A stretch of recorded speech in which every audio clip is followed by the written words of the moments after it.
কুরাইশদের মেরুদণ্ড ভেঙে আল্লাহ পাক চুরমার করে দিলেন বদর ময়দানে। কিন্তু আমার প্রশ্ন, আল্লাহ যে চ্যালেঞ্জ করেছেন একটি সূরার মতো সূরা বানাও তো দেখি, তারা যদি কোরআনের একটি সূরার মতো সূরা আরববাসী বানিয়ে রাসূলুল্লাহকে দেখায় দিত, একটি জিহাদেরও দরকার হতো নাকি? লাগতো? কথা বলে না। একটি জিহাদের প্রয়োজন হতো না, চ্যালেঞ্জের মোকাবেলায় তারা জিতে যেত আর ইসলাম পরাজিত হয়ে যেত। কিন্তু তারা একটি দুইটি নয়, কুরাইশ কেন্দ্রিক যুদ্ধই হয়েছে 60টির বেশি। বদর যুদ্ধে আবু জেহেল সহ 70 কুরাইশ নেতা মরে গেল। জীবন দিয়ে দেওয়ার পরও আল্লাহর কোরআনের একটি আয়াতের মতো, সূরার মতো, আয়াতের মতো আয়াত তৈরি করে দেখাতে পারে না। পেরেছে? সেজন্য আল্লাহ পাক শুরুতেই বলে দিলেন, লা রাইবা ফি, এই কিতাবে কোনো সন্দেহ নাই। মহাসত্যের সর্বোচ্চ মানদণ্ডে উত্তীর্ণ হলো 30 পারা কোরআন। সবকিছু যাচাই বাছাই করার একটা মানদণ্ড থাকে। কি থাকে? কথা বলে না। থাকে না? দুধ খাঁটি না ভেজাল, এটা মাপার একটা মানদণ্ড আছে। মধু খাঁটি না ভেজাল, মাপার মানদণ্ড। স্বর্ণ না পিতল না লোহা, কোষ্টি পাথর আছে। কথা বলেন। কোরআন কি দিয়ে যাচাই করবেন? মহাবিশ্বের 30 পারা কোরআন যাচাই করার কিছু পৃথিবীতে নাই, আকাশের নিচে নাই, জমিনের উপরে নাই। কোরআনের প্রমাণ নিজেই হলো কোরআন। পৃথিবীতে এখন অবিশ্বাসী যারা, তাদের মানদণ্ড হলো বিজ্ঞান। মানদণ্ড কি? বিজ্ঞান। আর বিশ্বাসী যারা, তাদের মানদণ্ড হলো কোরআন। এই কথা যদি বলি তা তো ঝগড়া শেষ, ঝগড়া কোনো পরিসমাপ্তি নাই। তারা বলবে আমরা বিজ্ঞান, আমরা বলবো আমরা কোরআন, নাকি? এখন আমরা একটি চ্যালেঞ্জে যেতে পারি যে মহাসত্যের শ্রেষ্ঠ মানদণ্ড কোরআন, বিজ্ঞান নয়। বিজ্ঞান অনেক নিচে, বিজ্ঞানের অনেক ঊর্ধ্বে 30 পারা কোরআন। আমরা তো এটা চোখ বন্ধ করে বিশ্বাস করি। এখন আমি কিছু কথা বলবো যে অবিশ্বাসী নাস্তিক সেও বিশ্বাস করতে বাধ্য হবে, ইসলাম কবুল করুক আর না করুক। বলবো বিজ্ঞান হলো লিমিটেড, সসীম। কোরআন হলো আনলিমিটেড, অসীম। সসীম দিয়ে অসীমকে যাচাই করা যায় না, অসীম দিয়ে সসীমকে যাচাই করা যায়। বিজ্ঞান যে সসীম তার প্রমাণ সীমিত, তার ক্ষমতা কম।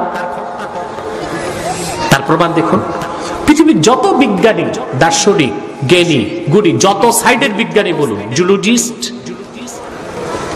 থিওলজিস্ট, কসমোলজিস্ট, বায়োলজিস্ট, কেমিস্ট, রসায়ন বিজ্ঞানী, পদার্থ বিজ্ঞানী, মহাকাশ বিজ্ঞানী, জীব বিজ্ঞানী, প্রাণী বিজ্ঞানী, যত বিজ্ঞানী বলুন, তাদের জ্ঞান অর্জনের মাধ্যম মাত্র 5টা। পঞ্চ ইন্দ্রিয়, চক্ষু, কর্ণ, জিহ্বা, নাসিকা, ত্বক। এই 5টার বাইরে বিজ্ঞানী যত বড় হোক, তার জ্ঞান অর্জনের কোন সোর্স, মাধ্যম নেই। এখন এই যে 5টি ইন্দ্রিয় আল্লাহ তাআলা আমাদেরকে দিয়েছেন, এটার ক্ষমতা কি অসীম না সসীম? কথা বলে না। চক্ষু, মেডিকেল সায়েন্স বলে একজন পূর্ণ বয়স্ক, প্রাপ্তবয়স্ক যুবক খালি চোখে মাত্র দেখতে পাবে 21 মাইল। কত? মাত্র কত? 21 মাইল। মানে মজুমিয়া দাঁড়ালে হাটে ভোলা দেখবেন না। কেন দেখেন না? এটা তো 21 মাইলের কম। এত ফরমালিন খান আপনার আর কার্বাইড, চোখের পাওয়ার এখন 21 নাই, এটা 7-8-এ গেছে। ঠিক কিনা? মাত্র দেখে মানুষ 21 মাইল। আর একটি ঈগল পাখি খালি চোখে 1000 মাইল দেখতে পায়। এবং 30 গজ পানির নিচে মাছ কি অবস্থায় আছে সেটা দেখতে পায়। আপনার চোখের পাওয়ার বেশি না ঈগলের? ঈগল তো ঈগল, শকুনের চোখের পাওয়ার আপনার চেয়ে বেশি আছে, ঠিক কিনা? আপনি লক্ষ্য করে দেখুন, হাজার হাজার মাইল দূরে সেই রাশিয়ার সাইবেরিয়া থেকে শীতকালে ওখানে যখন বরফ পড়ে যায়, হাজার হাজার পাখি সেখান থেকে আকাশে উড়ে উড়ে কিনা বলেন, হাজার হাজার মাইল পথ পাড়ি দিয়ে তারা সোনার বাংলায় চলে আসে। এদেশের বিলে হাওর বাওরে কয়েক মাস পেট ভরে মাছ খায়, উদর পূর্তি করে মন ভরে মাছ খেয়ে আবার তার দেশে ফিরে যায়। তার রোডঘাট ভুল হয় না, তার কাছে জিপিআরএস নাই, রাডার নাই, আছে কন্ট্রোল রুমের সাথে তার কোনো সম্পর্ক নাই, অক্ষাংশ জানে না, দ্রাঘিমাংশ জানে না, জিপিআরএস নাই, কিচ্ছু নাই। সোজা সে বাংলাদেশ আসে, আবার এখান থেকে পেট ভর্তি করে সাইবেরিয়া চলে যায়। তাহলে মানুষের চেয়ে প্রযুক্তিহীন আল্লাহর নগণ্য সৃষ্টি ওই পাখিগুলোর বুদ্ধি, টেকনোলজি অনেক বেশি আল্লাহ পাক রেখেছেন, ঠিক কিনা বলেন? অথচ আশরাফুল মাখলুকাত মানুষ একটি প্লেন যখন চালায় তার কত কিছু লাগে, এয়ারপোর্ট লাগে, কন্ট্রোল রুম তাকে উড়ার অনুমতি দেয়, জিপিআরএস আছে, রাডার আছে, ঠিক কিনা? এয়ার কন্ট্রোলের সাথে তার সম্পর্ক, এত ডিভাইস, এত মেশিন, সবকিছুর পর প্লেন আকাশে উড়ে। যদি কুয়াশা পড়ে যায়, লো ভিজিবিলিটিতে কোনো প্লেন চলবে না, হেলিকপ্টার চলবে না। আমি যে আসবো আপনাদের এখানে আজকে, হেলিকপ্টার একটু কুয়াশা ছিল, আমি যা বুঝেছি মাওলানা হাবিবুল্লাহ আমাকে আনতে গিয়েছিল, সারা রাত সে দোয়া ইউজ করছে। কোথায় হাবিবুল্লাহ? কেন পড়ছে দোয়া ইউনুস? যেন আজকে কুয়াশা না থাকে। চিন্তা করে, একটা প্লেন, একটি হেলিকপ্টার সামান্য কুয়াশায় চলতে পারে না, এত টেকনোলজি তার কাছে, বিজ্ঞানের সর্বোচ্চ প্রযুক্তি, প্লেন, এয়ারক্রাফট, ঠিক কিনা? সাইবেরিয়ার পাখি না পড়ছে কোন কলেজে না বিশ্ববিদ্যালয়ে, না ওর রাডার আছে, না জিপিআরএস আছে, না কন্ট্রোল রুমে সম্পর্ক আছে, কিচ্ছু নাই। ওখান থেকে টেক অফ করে কয়েক হাজার মাইল পথ পাড়ি দিয়ে বাংলাদেশের বিলে হাওরে বাওরে মাছ খেয়ে আবার যথারীতি তার দেশে ফিরে যায়। সুবহানাল্লাহ। কেন বললাম? আমাদের চোখ থেকে তাদের চোখের পাওয়ার বেশি, ঠিক কিনা? তাহলে চোখের ক্ষমতা অসীম না সসীম? সসীম। কান, এরপর কি? কানের ক্ষমতা কতটুকু? পদার্থ বিজ্ঞান বলে, এই যে শব্দ শুনছেন আপনি, আওয়াজ পেয়েছেন কেন? পদার্থ বিজ্ঞান কি বলে? আমি আঘাত করেছি বস্তুতে, বস্তুটা বাতাসে কম্পন সৃষ্টি করেছে, কম্পনের কারণে আওয়াজটা ঢেউয়ের সাথে ভাসতে ভাসতে আপনার কানে ঢুকেছে, ঠিক কিনা? বিজ্ঞান বলেছে কোন বস্তুর কম্পাঙ্ক সেকেন্ডে যদি 20,000-এর বেশি হয়, সেই তীব্র আওয়াজ কোন মানুষ তার কানে শুনবে না। আর যদি কোন বস্তুর কম্পাঙ্ক সেকেন্ডে 20-এর কম হয়, সেই ক্ষীণ আওয়াজও মানুষ শুনবে না। সেজন্য পিঁপড়া আমাদের কানের গোড়ায় হাঁটে, তার পায়ের চলার আওয়াজ পাই না। আবার কবরে তর্জন গর্জন হয়, হাদিস সাক্ষী। মানুষের চিৎকার পূর্বে পশ্চিমে চলে যায়, কিন্তু মানুষ শুনতে পায় না। শুনতে পান? কবরে আওয়াজ আছে? কয় না, শুধু আছে, শুধু আছে। হাদিসে এসেছে, রাসূল করিম সাল্লাল্লাহু আলাইহি ওয়াসাল্লাম ইরশাদ করেছেন, মানুষকে দাফন করার পর হিসাব নিকাশ শেষ, ডান দিক থেকে মাটি একটা চাপ দেয়, বাম দিক থেকে একটা চাপ দেয়, হাড্ডিগুলো চুরমার হয়ে মাটির সাথে মিশে একাকার হয়ে যায়। বনি আদম এমন জোরে চিৎকার করে, আমার রাসূল বলেছেন সেই মানুষের আওয়াজ দুনিয়ার পূব থেকে পশ্চিমে চলে যায়, শুধু শুনে না, জিন আর মানুষ। এই হাদিস শুনে আম্মা জান আয়েশা রাদিয়াল্লাহু তাআলা আনহা কাঁদতে লাগছেন। ইয়া রাসূলুল্লাহ সাল্লাল্লাহু আলাইহি ওয়াসাল্লাম, প্রতিটি মানুষকে যদি মাটি চাপ দেয়, তা আমরা যারা ঈমানদার আমাদের কি হবে? বুঝেন নাই? আম্মা জান নিজের চিন্তা করেন নাই, সন্তান যারা আমরা আছি, উম্মত, আমাদের চিন্তা করেছেন, ঠিক কিনা? যে আপনার উম্মতের মুমিনদের কি অবস্থা হবে? তারা তো ঈমানদার, তাদেরও মাটি চাপ দিবে। আল্লাহ রাসূল বলেছেন, হ্যাঁ তাদেরও মাটি চাপ দিবে। তাদের কি হবে? আল্লাহর হাবিব দৃষ্টান্ত দিয়ে তাকে সান্ত্বনা দিলেন, বুঝালেন, আমার উম্মতের ঈমানদারের জন্য মাটির চাপ হবে কা উম্মতি শাফাকাতি ইয়াশকু আলাইহা ইবনুহা সাগীরুস সুদা। ছোট একটি বাচ্চাকে মা যেমন আদর করে মাথা দাবিয়ে দেয়, কবরের চাপ আমার উম্মতের মুমিনের জন্য মায়ের আদরের মতো হয়ে যাবে। যেমন দয়ালু মায়ের কাছে সন্তান এসে মাথা ব্যথার অভিযোগ করলে সন্তানের মাথা মা তার শীতল বুকের মধ্যে রেখে নরম হাতে আস্তে আস্তে দাবিয়ে দেয়, মা হাতে চাপ দেয়, সন্তান মজা পায়, মায়ের কোলে ঘুমায় যায়। রাসূলুল্লাহ বললেন, আমার ঈমানদার উম্মত নেক আমলের পুঁজি নিয়ে যখন কবরে যাবে, মাটি যত জোরে চাপ দে এত মজা পাবে, মায়ের হাতে নরম কোমল স্পর্শে সন্তান যেমন ঘুমায় যায়, আমার উম্মত কবরে ঘুমায় যাবে। সুবহানাল্লাহ। আমরা ওই রকম একটি জীবন চাই, রাজি আছেন? ঈমান লাগবে, নেক আমল লাগবে, সেটা আমার বিষয় না, আমি শুধু উদাহরণ দিচ্ছি। বিষয় বুঝতেছেন? মহাসত্যের শ্রেষ্ঠ মানদণ্ড কি? বিজ্ঞান না কোরআন? মহাসত্যের সর্বোচ্চ একমাত্র মানদণ্ড আল কোরআন, বিজ্ঞান নয়।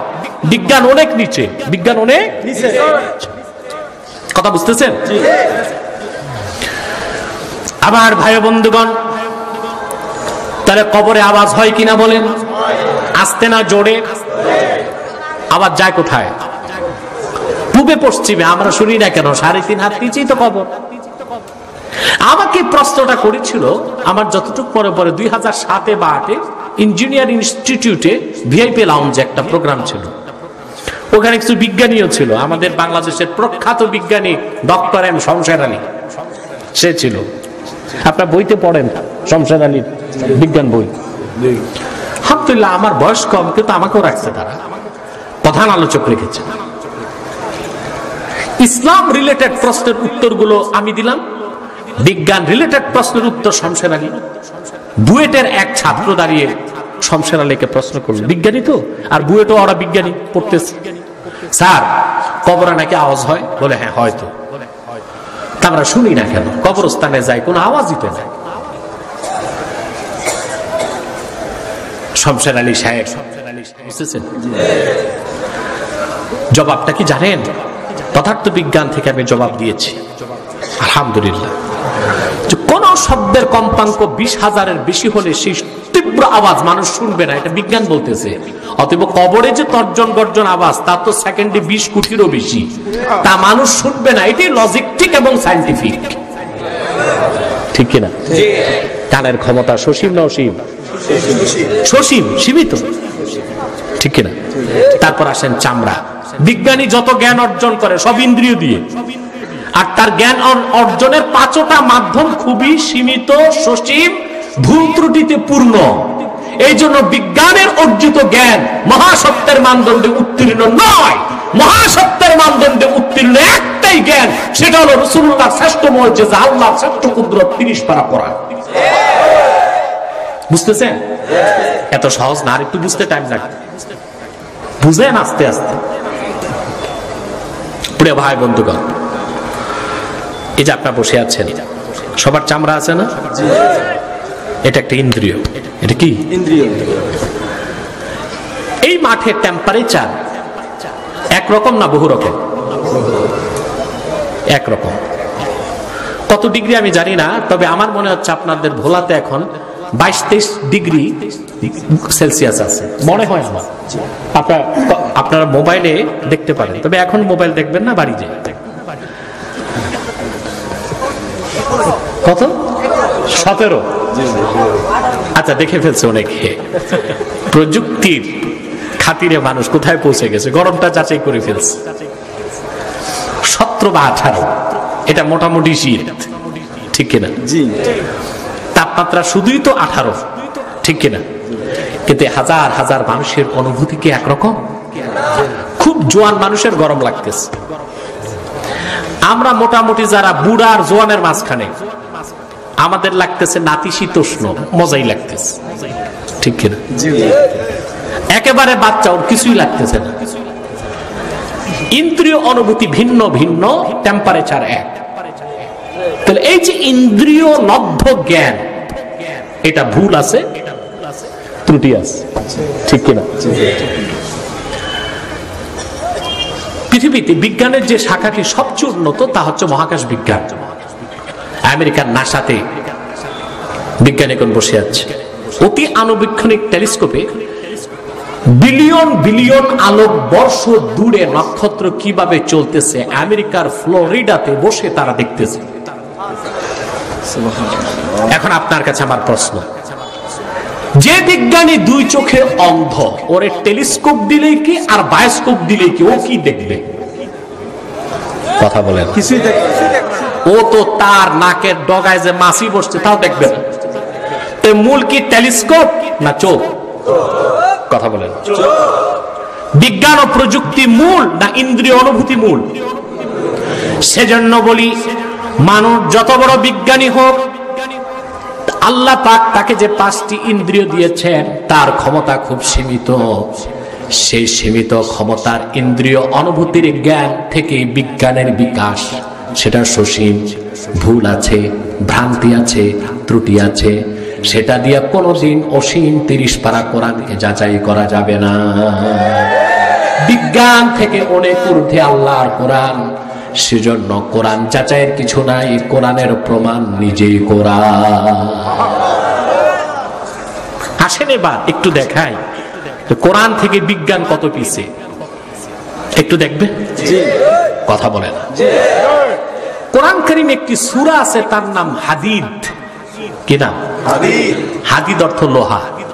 হাদিদ অর্থ কি? লোহা তো বুঝেন আপনারা, আপনাদের অনেকের অন্তর লোহার মতো হয়ে গেছে শক্ত এখন নাকি? কোন এলাকার মানুষের মন কতটুকু নরম তা বোঝা যায় বক্তা যখন কালেকশন করে। আর কালেকশনের বক্তার পরিশ্রম অনেক বেশি। আমি এটা পারি না। আমাকে কি যদি এখন কালেকশন করতে দেন এটা, আর হাত পা বেঁধে পুকুরে যদি সাঁতার কাটতে দেন এক, আমার কথায় 10 টাকাও কেউ দিবে না।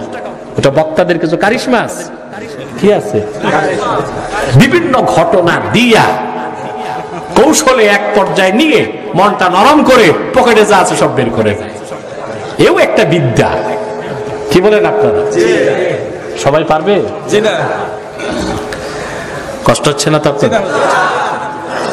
আজকে তো ভেবেছিলাম কম করে কথা বলে মুনাজাত করবো। আজকে তো বিদায় মুনাজাত, 3 দিনের বরকত আজকে পাবেন, ঠিক কিনা? বরকত নিয়েই তো যাবেন ইনশাল্লাহ। শয়তান যেন অসহসা না দেয়। আরেকবার আমরা নিয়ত করে নিই, বরকত নিয়ে যাবি তো ইনশাল্লাহ? হাত লম্বা করে দেখান, হাত লম্বা করে। হ্যাঁ, তামান আল্লাহ পাক কবুল করুন, আল্লাহ পাক মঞ্জুর করুন, বলুন আল্লাহুম্মা আমিন। কোথায় বিজ্ঞান, কোথায় কোরআন? সুবহানাল্লাহ। কোনো কম্পারিজন চলে না, কোনো তুলনাই চলে না, 19-20 না। কোরআন যে কোথায় তা বুঝতে বিজ্ঞানের আরো হাজার হাজার বছর চলে যেতে পারে। উদাহরণ দিচ্ছেন, হাদিদ অর্থ লোহা। হাদিদ অর্থ কি? লোহা। সুবহানাল্লাহ। মুসলমান, আপনি সূরা হাদিদ খুলে দেখেন আল্লাহ কি বলেছেন? وَأَنزَلْنَا الْحَدِيدَ فِيهِ بَأْسٌ شَدِيدٌ وَمَنَافِعُ لِلنَّاسِ। আর আমি লোহাকে নাজিল করেছি, যে লোহাতে রয়েছে বহুমাত্রিক উপকার এবং বিস্ময়কর ক্ষমতা। বলেন সুবহানাল্লাহ। যে লোহাতে রয়েছে প্রচন্ড ক্ষমতা, বহুমাত্রিক উপকার। কিন্তু আল্লাহ কথা কি বলছে চিন্তা করছেন? আনজালনাল হাদিদ, আমি লোহা নাজিল করেছি। চিন্তা করছেন? পড়ছেন তো? একটু চিন্তা করেন, বুঝেন আল্লাহ কি বলেছেন। আজকে বিজ্ঞান কোরআনের এই আয়াতের কাছে এসে মস্তক নত করে দিয়েছে। যে আসলে লোহা পৃথিবীতে তৈরি হয় না, এটা উপর থেকে আসছে। আল্লাহু আকবার, সুবহানাল্লাহ। কেন? লোহা তৈরিতে প্রয়োজন 15 লক্ষ ডিগ্রি সেলসিয়াস তাপমাত্রা। পৃথিবীতে কখনোই 15 লক্ষ ডিগ্রি সেলসিয়াস তাপ ছিল না, এই তাপ আছে শুধু সূর্যে। এখন বিজ্ঞান মানতেছে লোহার খণ্ডটা সূর্য থেকে এসেছে। সূর্য নিচে না উপরে? উপর থেকে আসলে কি বলে? নাজিল। কি বলে? নাজিল। বিজ্ঞান আগে না কোরআন আগে? সুবহানাল্লাহ বলবেন। আপনি একজন বিজ্ঞানীর নাম শুনেছেন, স্টিফেন হকিং, নাম শুনছেন? জি। 70 দশকে পৃথিবীতে তাকে শ্রেষ্ঠ বিজ্ঞানী বলা হতো। মারা গেছে লোকটা কয়েক বছর আগে। লন্ডন ছিল তার বাড়ি। নোবেল পেয়েছিল সে পদার্থবিজ্ঞানী। তার যুগান্তকারী আবিষ্কারগুলোর একটি হচ্ছে বিগ ব্যাং থিওরি। কি theory? Big bang theory. Big bang theory হচ্ছে মহাবিস্ফোরণ তত্ত্ব। কসমোলজি, যেটা সৃষ্টি তত্ত্ব, কসমোলজি এই সৃষ্টি তত্ত্বের ব্যাপারে বিজ্ঞানীরা খুঁজে পেয়েছে। এখন বলতেছে, এখন এই যে 1970 সালে তারা বলল যে আকাশ, জমিন, সূর্য, চন্দ্র, নক্ষত্র কিছুই ছিল না, সব ছিল একটা বিন্দু, একটা পিণ্ড। কি ছিল? একটা পিণ্ড। কোন এক সময় সেই পিণ্ডে বিস্ফোরণ ঘটে, তখন আকাশ হয়, জমিন হয়, সূর্য হয়, নক্ষত্র হয়, চন্দ্র হয়, সব একত্রিত ছিল, বিস্ফোরণে আলাদা হয়েছে। এটা বিজ্ঞান বলল 1900 কত সালে? আর আল্লাহ বলেছেন 1500 বছর আগে। সূরা আম্বিয়া 30 নম্বর আয়াতে। সুবহানাল্লাহ বলবেন। আল্লাহ পাক বলেন, আওয়ালাম ইয়ারাল্লাযীনা কাফারু আন্নাস সামাওয়াতি ওয়াল আরদা কানাতা রাতকান ফাফাতাকনাহুমা وجعلنا من الماء كل شيء حي أفلا يؤمنون। কাফেরদেরকে, নাস্তিকদেরকে আল্লাহ পাক তিরস্কার করেছেন। আওয়ালাম ইয়ারাল্লাযীনা কাফারু, যারা কুফরি করেছে কাফের, তারা কি দেখে না, চিন্তা করে না, গবেষণা করে না? আল্লাহ মুসলমানদেরকে বলেন না, কাফেরদেরকে বলছেন। সেজন্য কোরআনের বৈজ্ঞানিক তথ্যগুলো আবিষ্কৃত হয়েছে কাফেরদের মাধ্যমে। সুবহানাল্লাহ বলবেন। আল্লাহ মুমিনদেরকে বলেন না, কাদেরকে বলেছেন? আওয়ালাম ইয়ারাল্লাযীনা কাফারু। আল্লাহ তো জানেন 1500 বছর পরে বিজ্ঞানের উন্নতি ঘটবে, পৃথিবীর মানুষ হয়ে যাবে বিজ্ঞান পূজারী।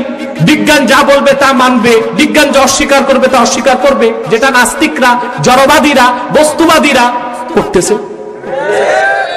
আল্লাহ তো জানতেন, এই জন্য আল্লাহ পাক সম্বোধনটা, তিরস্কারটা মুমিনকে করেন নাই, কাফেরদেরকে বলেছেন, করেছেন যারা কাফের, নাস্তিক, পরকাল অস্বীকারী, কোরআনকে যারা মানবে না, আমি আল্লাহর কুদরতকে বিশ্বাস করবে না, তারা কি দেখে না? আন্নাস সামাওয়াতি ওয়াল আরদা কানাতা রাতকান ফাফাতাকনাহুমা। আকাশ ও জমিন একটা খণ্ড ছিল, একসাথে ছিল, একত্রিত ছিল, আমি আল্লাহ বিচ্ছিন্ন করেছি। সুবহানাল্লাহ। কোরআন বলেছে 1500 বছর আগে, বিজ্ঞান বলেছে মাত্র 1970 সালে। আগে কোরআন না বিজ্ঞান? আগে কোরআন না বিজ্ঞান?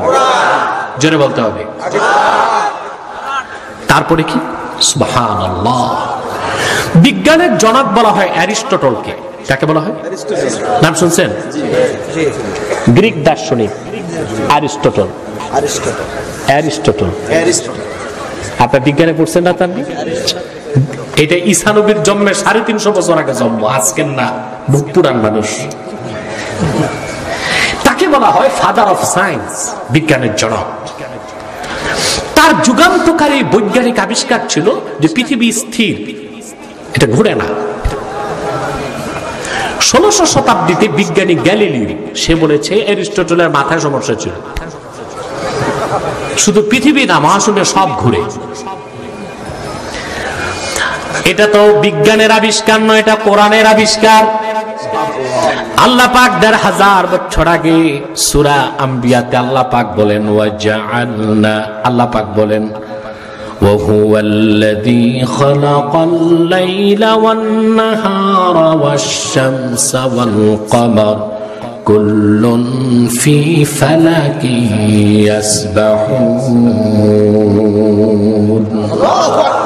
আকাশে যা আছে সব ঘুরতেছে, সুবহানাল্লাহ। তাকে বিজ্ঞান না কোরআন? সুবহানাল্লাহ বলবেন না? আসেন আরো বুঝেন। বিজ্ঞানীদের মধ্যে আধুনিক বিজ্ঞানীদের জনক বলা হয় চার্লস আইনস্টাইনকে, যে অ্যাটম বোমা আবিষ্কার করেছে। আইনস্টাইন মার্কিন বিজ্ঞানী চার্লস আইনস্টাইন, তার একটা থিসিস আছে, আপনারা পদার্থবিজ্ঞানে পাবেন, পড়ছেন যারা মাস্টার্স অনার্সে। টাইম এন্ড স্পেস, স্থান এবং সময়, স্থান ভিন্ন সময় ভিন্ন, স্থান ভিন্ন সময় ভিন্ন, এটা আবিষ্কার করছে। তো সে একটা উদাহরণ দিয়েছে, কোন একজন মানুষকে যদি একটা চোঙ্গায় ভরা হয় আর তাকে যদি ফোর্স ক্রিয়েট করা হয়, আর লোকটি যদি চোঙ্গা সহ 7 কিলোমিটার গতিতে প্রতি সেকেন্ডে উপরের দিকে যায়, পাওয়ার অফ গ্রেভিটেশন, মাধ্যাকর্ষণ, পৃথিবী 200 বছর পার হয়েছে। অর্থাৎ এটা জাগতিক সময়, ওটা মহাজাগতিক সময়। কিন্তু বিজ্ঞানীদের বলার 1500 বছর আগে কোরআন কারীম সূরা মাআরিজ আল্লাহ পাক বলে দিয়েছেন এই কথা, সুবহানাল্লাহ। আল্লাহ যেটা বলেছেন বিজ্ঞান এখনো সেটা খুঁজেই পায় নাই, কিছুটা পাইছে। আল্লাহ পাক বলেন তা'রুজুল মালাইকাতু ওয়ার রূহু ইলাইহি ফি ইয়াউমিন কানা মিকদারুহু 50 আলফা সানা। সেই দিন, যেই দিন ফেরেশতাগণ এবং রূহ ঊর্ধ্বমুখী হবে, উপরের দিকে যাবে, সেই কিয়ামতের হাসরের একদিন হবে দুনিয়ার 50,000 বছরের সমান। জাগতিক সময়, তার চেয়ে ভিন্ন মহাজাগতিক সময়, তার চেয়ে ভিন্ন পরজাগতিক সময়। বিজ্ঞান তো দুইটা পাইছে, জাগতিক মহাজাগতিক। পরজাগতিক এখনো খুঁজেই পায় নাই। বিজ্ঞান অনেক পিছনে, তার থেকে অনেক উপরে আল্লাহর কোরআন। সুবহানাল্লাহ। বিজ্ঞান দিয়ে কোরআন জাস্টিফাই করা যাবে না, কোরআন দিয়ে বিজ্ঞানকে জাস্টিফাই করতে হবে, ঠিক কিনা বলেন? কথা বুঝতেছেন? প্রিয় ভাই বন্ধুগণ, আল্লাহ পাক এই কোরআন কারীম সূরা আম্বিয়াতে বলে দিয়েছেন যে তিনি বিজ্ঞানী, এখন যারা জুলজি প্রাণী বিজ্ঞানী, তারা বলতেছে প্রতিটা জীব অস্তিত্ব পেয়েছে পানি থেকে। কিসের থেকে? জোরে বলেন। পানি থেকে। এটা বিজ্ঞানীদের স্বতঃসিদ্ধ মতবাদ বর্তমানে। কথা বুঝতেছেন? প্রতিটা জীব অস্তিত্ব পেয়েছে কিসের থেকে? আল্লাহ তাআলা 1500 বছর আগে সূরা আম্বিয়াতে বলে দিয়েছেন ও জাআলনা মিনাল মাই কুল্লা শাইইন হাই। প্রত্যেক জীবকে, প্রাণীকে আমি পানি থেকে তৈরি করেছি। সুবহানাল্লাহ। আগে কোরআন, অনেক কিছু বিজ্ঞান, ঠিক কিনা বলেন? এবার আসেন, তাহলে কোরআন দিয়ে বিজ্ঞানকে যাচাই করব না বিজ্ঞান দিয়ে কোরআনকে? কোরআন দিয়ে বিজ্ঞানকে যাচাই করব। যেটা মানা যায় মানব, যেটা বাদ দেওয়ার বাদ দিয়ে দিব। এবার কোরআন দিয়ে বিজ্ঞানের একটি অপব্যাখ্যার মূলোৎপাটন করব আমরা। বিজ্ঞানের একটি শাখা হচ্ছে জুলজি বা প্রাণী বিজ্ঞান। এই প্রাণী বিজ্ঞানীদের অন্যতম একজন ছিল চার্লস ডারউইন। এই বানর থেকে মানুষ, এই গাঁজাখুরি মতবাদ যে লিখে গেছে, নাউজুবিল্লাহ বলেন। নাউজুবিল্লাহ। ডারউইন তার দ্য থিওরি অফ এভোলিউশন, বিবর্তনবাদে লিখছে। আমি পড়ছি এটা, এটার ইংরেজিটাও পাবেন, ভার্সন বাংলাদেশে, বাংলাটাও পাবেন। এটা ঢাকা বিশ্ববিদ্যালয়ে পড়ানো হয়, আর পড়ানোর জিনিস পায়নি ওনারা।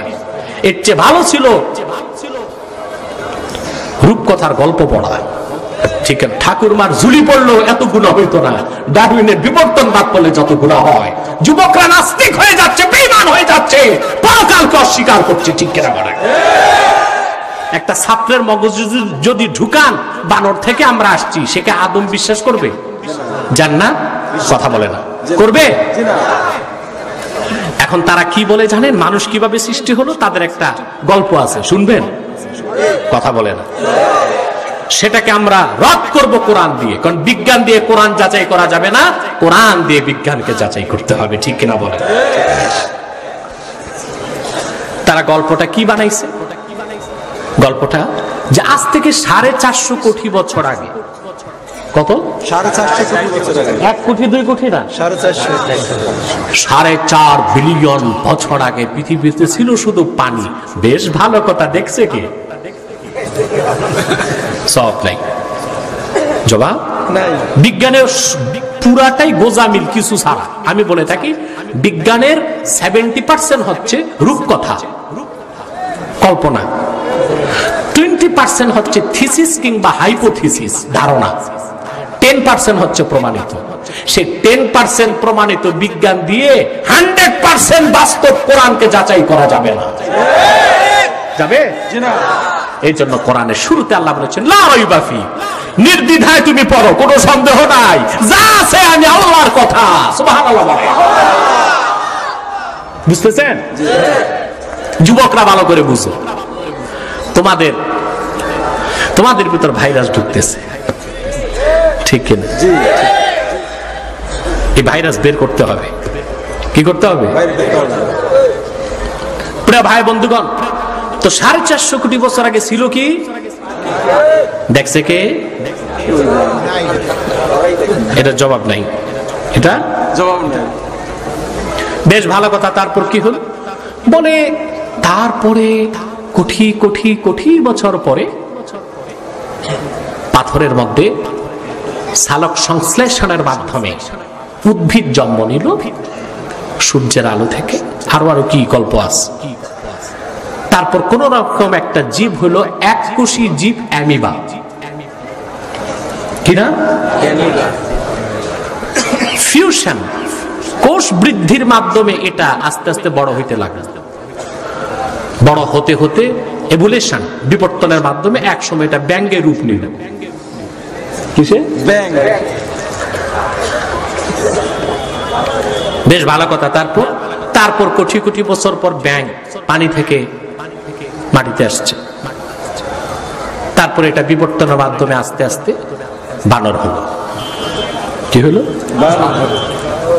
এখন থেকে 27 কোটি বছর আগে বানরের বয়স যখন 2 কোটি বছর হলো, হঠাৎ দেখা গেল লেজ পড়ে গেছে, বানর দ্বারায় হাঁটতে লাগলো, হয়ে গেছে মানুষ। নাউজুবিল্লাহ।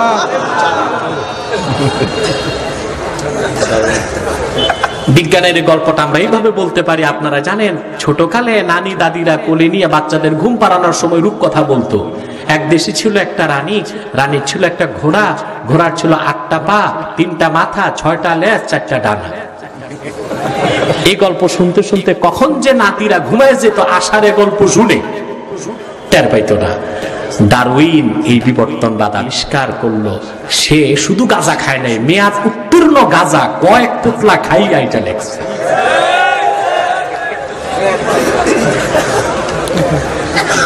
মেয়াদের গাঁজা খাইলো, মাথাটা এত টাল হইতে পারে না, ঠিক কিনা? জি।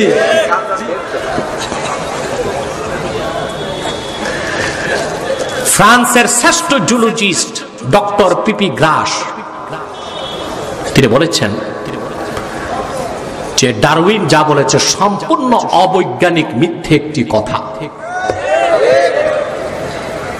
এটা মিথ্যা কথা এবং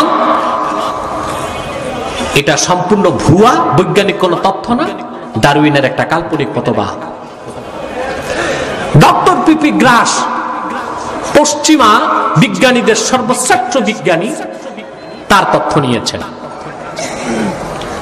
পিপি গ্রাস বলেছেন যে আমরা এতটুকু উপলব্ধি করতে পেরেছি মানুষের সৃষ্টিটাই পৃথিবীতে হয় নাই, এটা এলিয়ন মানে ভিন গ্রহ থেকে এসেছে। এটা কি বলতে চাচ্ছে জানেন? কোরআন যেটা বলেছে, আদমকে তো আল্লাহ দুনিয়ায় বানান নাই, জান্নাতে তৈরি করেছে। সুবহানাল্লাহ বলবেন না? এখন ওরা তো প্যারাডাইসকে, জান্নাতকে স্বীকার করে না, এই জন্য বলতেছে ভিন গ্রহ। আর ভিন গ্রহ থেকে যে প্রাণী আসে ওটাকে ওরা নাম দিয়েছে এলিয়ন। কি নাম দিয়েছে? আর কিছুদিন পর বিজ্ঞান মেনে নিবে আসলেই মানুষ আদম থেকে, আর তার সৃষ্টি জান্নাতে। মানবতার, বিশ্ব মানবতার মর্যাদা আল্লাহর কোরআন দিয়েছে, বিজ্ঞান দিতে পারে নাই। বিজ্ঞান মানবতাকে স্থান দিয়েছে জঙ্গলে, কারণ বানরের সৃষ্টি জঙ্গলে, কোরআন বলেছে মানুষের সৃষ্টি জান্নাতে। তাহলে মানবতার মর্যাদা বিজ্ঞান দিয়েছে না আল্লাহর কোরআন দিয়েছে? বলো মুসলমান, কোথায় নিল বিজ্ঞান মানুষকে? জঙ্গলে। কোথায়? জঙ্গলে বানর থেকে। বানরের জন্ম কই? জঙ্গলে। আর কোরআন কোথায় নিচ্ছে? জান্নাতে। وقلنا يا آدم اسكن أنت وزوجك الجنة وكلا منها رغدا حيث شئتما ولا تقربا هذه الشجرة فتكونا من الظالمين। আল্লাহ পাক আদমকে ডেকে বললেন, আদম তুমি এবং তোমার স্ত্রী পরমানন্দে বেহেশতে বসবাস করো, যা খুশি তা খাও, তবে একটি বৃক্ষের কাছেও যেও না, যদি যাও জালেম ক্ষতিগ্রস্তদের কাতারে শামিল হয়ে যাবে। তাহলে কোরআন বলল মানুষের আদি উৎস হযরত আদম আর তার সৃষ্টি জান্নাতে। বিজ্ঞান এখন তা মেনে নিচ্ছে, মানুষের সৃষ্টি পৃথিবীতে হয় নাই, তা হয়েছে ভিন গ্রহে। গ্রহটা অন্য ভিন্ন উপরে, কিছুদিন পর বলবে গ্রহ হয় না, তা হয়েছে আকাশের উপরে। সুবহানাল্লাহ বলবেন। তাহলে মহাসত্যের চূড়ান্ত মানদণ্ডে উত্তীর্ণ আল্লাহর কোরআন, এর উপর কোন সত্য নাই। এটা দিয়ে যাচাই বাছাই করতে হবে সব মতাদর্শকে, মতবাদকে, তন্ত্রকে, মন্ত্রকে, দর্শনকে, বিজ্ঞানকে। ঠিক কিনা বলেন? মনে থাকবে? আল্লাহ কবুল করুক। এটা আমরা বুঝি, আর গভর্নমেন্ট বুঝলেই কাম শেষ। ঠিক কিনা বলে? আমরা তো বুঝতেছি। আমি একটি সরকারকে বলছি না, 57টি মুসলিম রাষ্ট্রের কয়েকটি আরব রাষ্ট্র ছাড়া সব সরকারদেরকে এটা আমি বলবো, সমস্ত তন্ত্র মন্ত্র মতবাদকে বর্জন করে ফিরে আসতে হবে আল্লাহর কোরআনের দিকে। ঠিক কিনা বলে? এবার আসেন আমরা সামনে যাই। আল্লাহ বললেন যালিকাল কিতাব লা রাইবা ফি হুদাল লিল মুত্তাকিন। এই কোরআন মুত্তাকিগণের জন্য পথ প্রদর্শক। বলেন সুবহানাল্লাহ। জোরে বলেন সুবহানাল্লাহ। কাদের জন্য? জোরে বলেন। তো প্রশ্ন আসে, যারা বাকি মানুষ মুমিন মুত্তাকি হইতে পারে নাই, দরবেশ হইতে পারে নাই, তাদের জন্য কি পথ প্রদর্শক না? কথা বলেন।